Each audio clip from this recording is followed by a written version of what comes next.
Greetings, brave traveler. As always, I hope you're having a frickin-tastic day. Today we're going to take a look at the Elemental Shaman Phase 4 BiS list. And this is it. We're done. Just kidding. But seriously, this is your actual short-term fight. BiS. By short-term fight, I mean anything under 2.5 minutes. That's all that changes. And it doesn't even have that great of an impact. Quite frankly, if I was still Elemental, which I'm not currently, I've switched to Enhancement, as if you've been following the channel, a lot of you would know. I would not do this switch because it does not impact my rotation during cooldowns or bloodlust or any of that nearly at all. And the baseline value I'm getting out of spell crit and spell power from going with this item is just better. Anyways, I do want to continue the discussion though a little bit because there's some caveats, not a lot, but a little bit. So this is your absolute BiS. As many of us have come to the sad realization, a lot of these items are 1, not dropping at a frequency that we would like, or 2, we're like low prio for, right? Like Zardoom is so heavily contested, it's likely going to your Warlocks first, even though obviously it's our BiS. I talked about the caveats for that, going Maelstrom's Fury, with your offhand being Chronicle of Dark Secrets or Antonitis. Now, in this phase, of course, you can get the badge offhand, which is incredibly strong. Those are kind of the caveats that we're looking at. So I don't want to do an item by item for you because, well, that's not really a thing. What I want to do is give you a general picture. Thanks to our Shaman Discord, the Elemental Shaman Discord, if you're not on there, I would highly recommend being on there. I don't have the invite links, but if you just Google Elemental Shaman TVC Discord, you can get access to it. It's awesome. They do these discussions all the time. So a lot of what I want to talk about is what a lot of people have been stressing. How much haste do I need to break through the 4 lightning bolt 1 chain lightning during bloodlust rotation? This is your answer right here, and it's maybe face value hard to understand, but when you're looking at the actual list of loot that you have, it's super easy to understand. The reason why it's important to understand this, of course, is because then it'll tell you where you're at as far as haste to break the cap on your 4 lightning bolt 1 chain lightning rotation during cooldown. And the cap is high, okay? It's high. It's hard to obtain in this tier. Now going into phase 5, all those rules break. All of them break, and they break relatively quickly, especially with the new badge gear that comes out in the next phase. So BiS list, absolute BiS. This is your answer. Caveat: you can go Ring of Ancient Knowledge here instead of the Rep Ring, which generally speaking is your overall BiS. This proc does happen. It's just not happening a lot. It's happening on a 2-minute fight. It happens anywhere from 2 to 3 times. Good, but also so is this baseline haste, right? So yes, go with the band on a short-term fight. I'd recommend it personally. And it gives you crit where you need crit.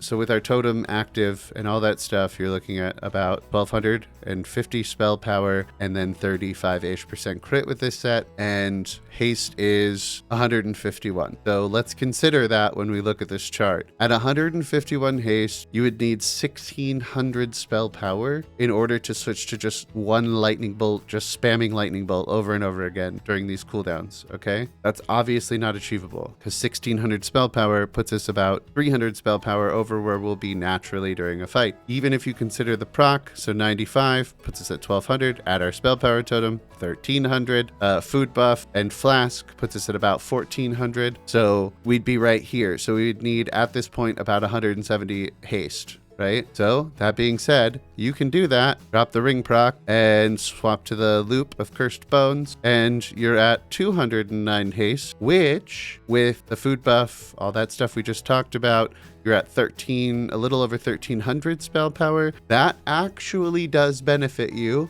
in the fact that you can drop Chain Lightning during Bloodlust, Skull, and Drums. If you have Skull of Gul'dan, it's right here, okay? So you can do it if you have Skull, Bloodlust, and Drums. With this set right here, you can drop Chain Lightning from your rotation during those cooldowns, and you can just pump Lightning Bolt. And the reason I'm going off about that is because a lot of people have been asking, can I drop Chain Lightning from my rotation? What is the right haste for 4 Lightning Bolt, 1 Chain Lightning? The answer is you need about 480 rating to drop Chain Lightning Bolt baseline from your rotation, no cooldowns. That's not achievable. To use 4 Lightning Bolt, 1 Chain Lightning perfectly, you need 80 haste. So Why that's important. Haste is only valuable to elemental shamans at breakpoints. 4 lightning bolt, 1 chain lightning is the breakpoint. The next breakpoint is when we can drop chain lightning. All of that is not really achievable this phase, okay? It's just not. And this chart proves how not achievable it is during this phase. So I want everybody to understand all of this stuff that I've been trying to talk about for a while is now finally quantified in a chart for you to understand, hopefully. Which means haste is not very valuable for us in a general stat discussion, okay? What is more valuable to us is spell power and crit currently. Again, phase 5, everything's going to break and all of the rules are going to change, and we'll have that discussion when that time comes. But for now, the only thing that you really swap is the loop of cursed bones. Caveats though, if you're struggling to get pieces of loot. Slippers of the Sea Collar. I've only seen one in our guild, I believe. The Footpads of Madness right here, great swap. That comes from Zulaman.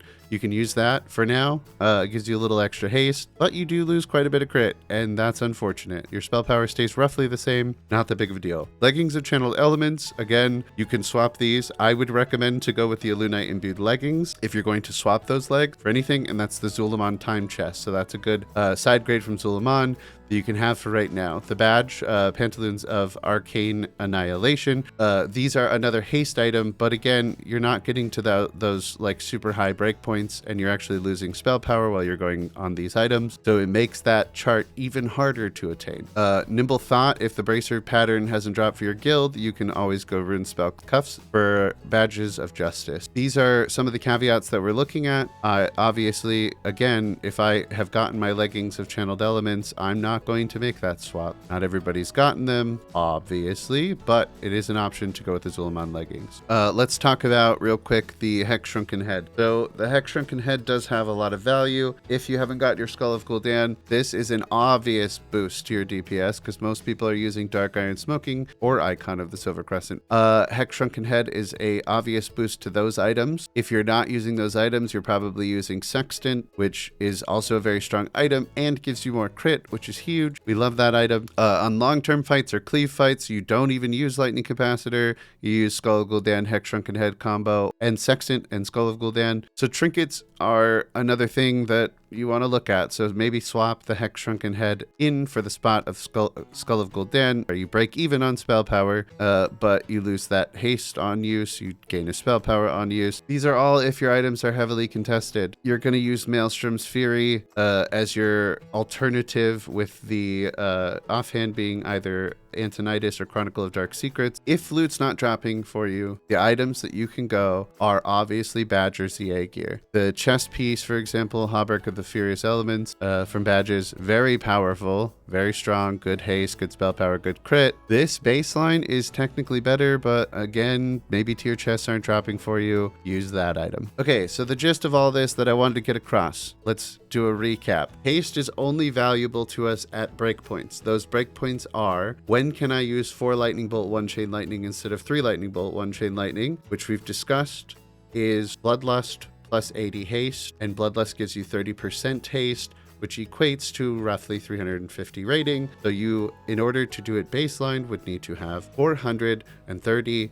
haste. Not a thing. So don't worry about haste. If you are having all the cooldowns, Skull of Gul'dan, Bloodlust, Drums, then you need to have 1400 spell power to break this mold. Haste discussion over. There are caveats that you can use to piece together your gear while you're farming your BiS list. I've discussed those. I hope that that was helpful. Nothing changes. I'm sorry. Nothing changes. But that's it for the video. I wanted to keep it shorter. It kind of got me into a rant because there was a lot of people arguing in my comment section of my Elemental Shaman BiS video for phase 3, and I didn't want to really address them all individually. I kind of wanted to do it blanket, but I was having a hard time making the video to decide. I feel like this was a good opportunity to have that discussion. Haste is strong later. Right now, Haste has so many caveats and so many little twists and turns to it. If you found the magic numbers like this list shows you, then I'm happy for you, and you have broken the ceiling on the Elemental Shaman in phase 4. But as you've seen, the amount of caveats there are to get to this, it's not easy. Okay, and this then ultimately becomes your BiS. Whatever gives you the highest spell damage is your BiS. Highest spell damage, highest percent crit, that's what you want to go with. So I personally would, if I had full BiS, would not drop my translucent spell thread necklace. So if any of this conversation was helpful to you, it's going to be a little bit edited, not a lot edited. I didn't want to spend too much time on this video because, well, I'm working on a lot of Wrath content, and I feel like I want to really focus in on Wrath before Sunwell comes out, and then when Sunwell's coming out, then we'll have a big Sunwell discussion and all of that, and then we'll go back to Wrath of the Lich King content as Wrath is ramping up. Hype, we love Wrath. If you haven't seen it yet, I did post a what's changing for the Elemental Shaman video on my YouTube. I'll be doing that for every spec in the game, what's changing, and then we're going to do advanced glyph guides for each spec, because I feel like all of those baselines need to be laid down before we have the what should I play discussion. With nothing more to say on the topic, really, feel free to leave a comment down below if you, 1, thought that this was helpful, 2, thought that it was incoherent rambling, which is acceptable because it was a lot of rambling, 3, if you disagree with me and have built a set that breaks all the mold comfortably, which would blow my mind, but I'd love to see it, and 4, if you just want to say, hi, great video, thank you. Okay, great. Now, if you made it all the way through to the end, I appreciate you. Please leave a like on the video. Consider subscribing because your boy wants to be partner. And until next time, folks, farewell.